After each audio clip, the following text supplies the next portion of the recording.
Hey everybody, Ancient History News video here for you today. The video I hinted at yesterday, probably get that up tomorrow. You'll see in my last segment why I've kind of run out of time today. But first of all, let's go down to Brisbane, Australia. This is the Rio Tinto Mining Corporation headquarters here.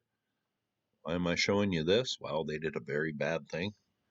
I will leave all these links below. It says mining giant Rio Tinto has destroyed something so ancient in Western Australia it's hard to fathom with the human brain. Two rock shelters recognized as one of Australia's oldest known aboriginal heritage sites with evidence of human occupation from over 46,000 years ago were destroyed last week. Here's one of these rock shelters destroyed by a mining operation. I want to thank a sub for alerting me to this story. Here's another article. Report reveals Rio Tinto knew the significance of 46,000-year-old rock caves 6 years before it blasted them.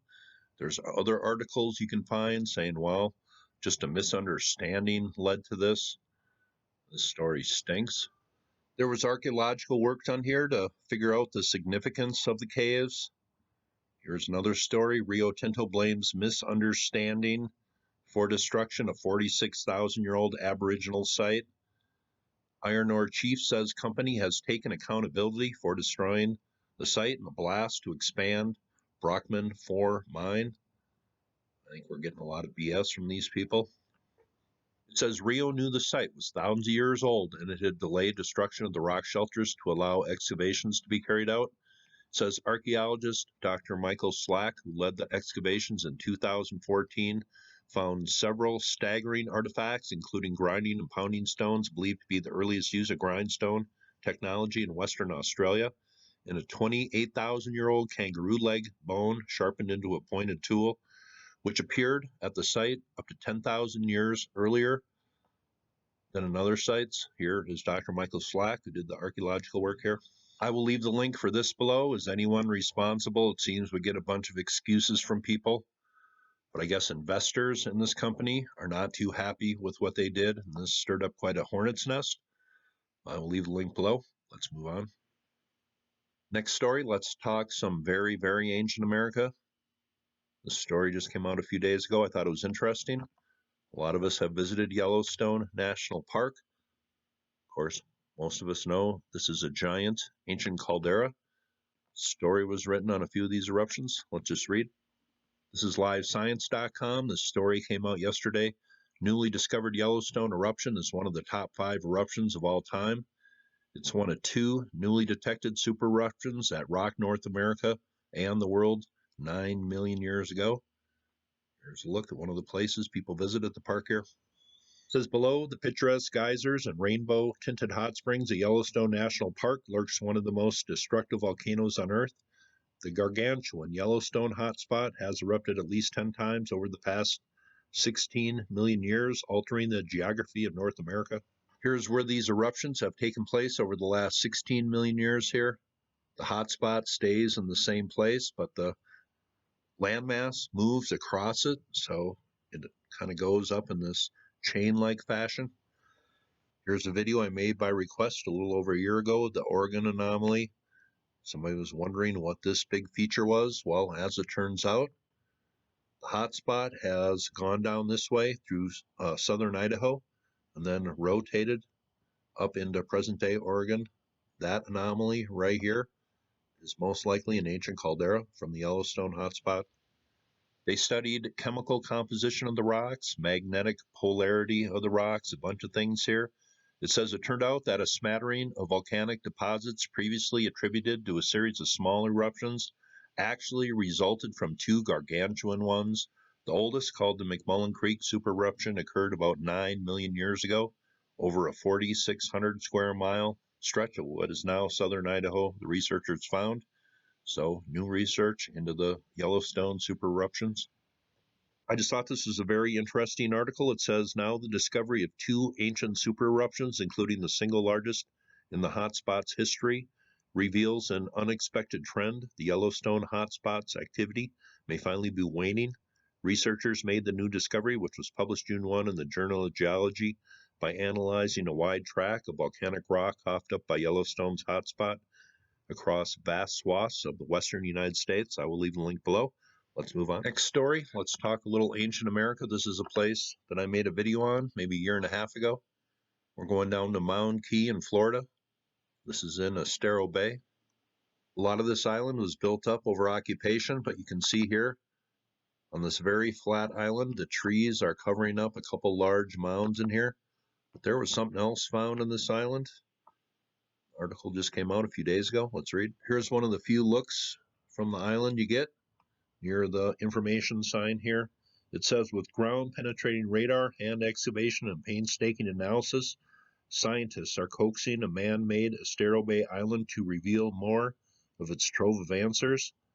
In late April, a team of archaeologists from Florida and Georgia announced they had discovered the 1567 site of one of the first Jesuit missions in the New World, Fort San Anton de Carlos.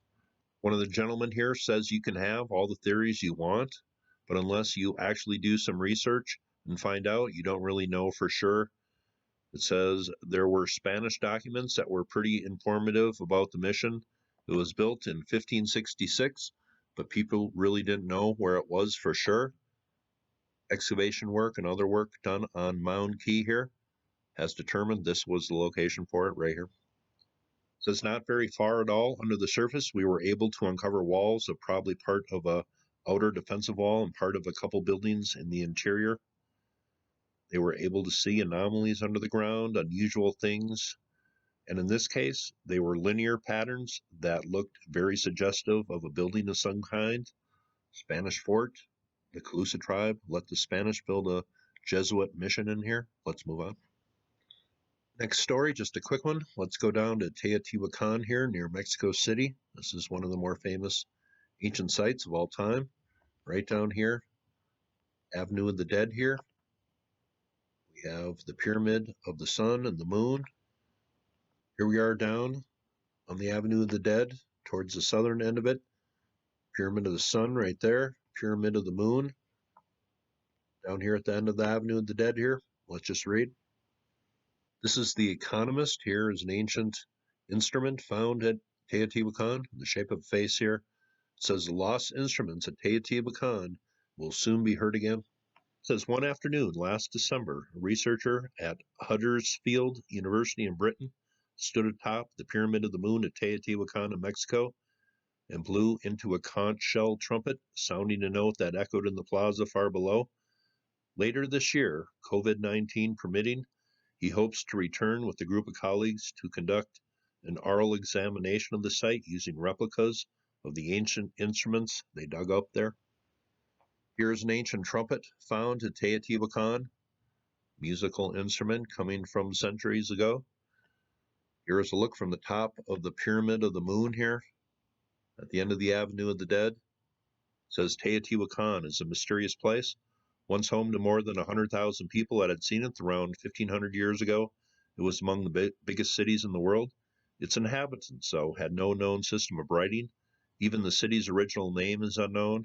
Teotihuacan, meaning birthplace of the gods, is what the deserted settlement was called by the Aztecs, who took over control of what is now central Mexico in about 1300 AD. And the original builders of this place, well, if you really want to know, it's actually unknown. The ancient people enjoyed things that we enjoyed today, like music. Here's an ancient musical instrument. I will leave this link below. Let's move on. Next story, a little bit gruesome. Let's go down to a cathedral in Belgium here. This is St. Bavo's Cathedral, right in the middle of the town here. Certainly a very impressive cathedral here. Some excavation work done right around this place led to a gruesome find. This comes from Archaeology.org. If these walls could talk, 9 walls made up entirely of human bones have been uncovered by archaeologists at the site of the former Church of St. John, now St. Bavo's Cathedral in Ghent, Belgium. It says most of the remains have been radiocarbon dated to the second half of the 15th century, but the bones were not likely used for construction projects until sometime in the 17th or 18th century, when a section of the church cemetery was cleared to make room for new burials. We have more than 1,000 skeletons, all from in and around the church site, says project leader Janik DeGrees. But these walls tell us something about the practice of clearing churchyards. She adds that future researchers will investigate whether the layering of the bones was undertaken purely due to space limitations or whether the walls may have held religious or spiritual significance. That is a little eerie, coming from Belgium. Next story comes from deep in antiquity. Lake Superior kind of points to the location of this event. I have one video marking this, comes from 2 years ago. Here you go. Hope you enjoy it. And you all have a very safe day.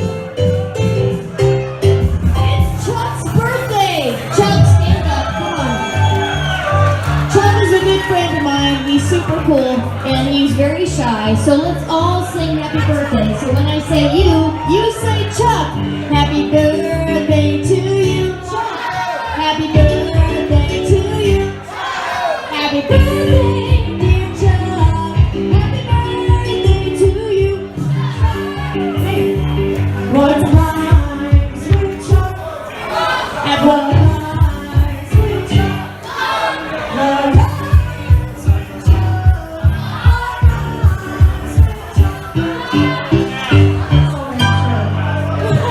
And with any luck, Chuck will.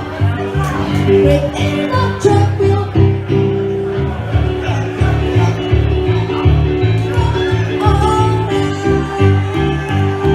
Work hard and tears at any time, maybe several times a night with the hair. He will.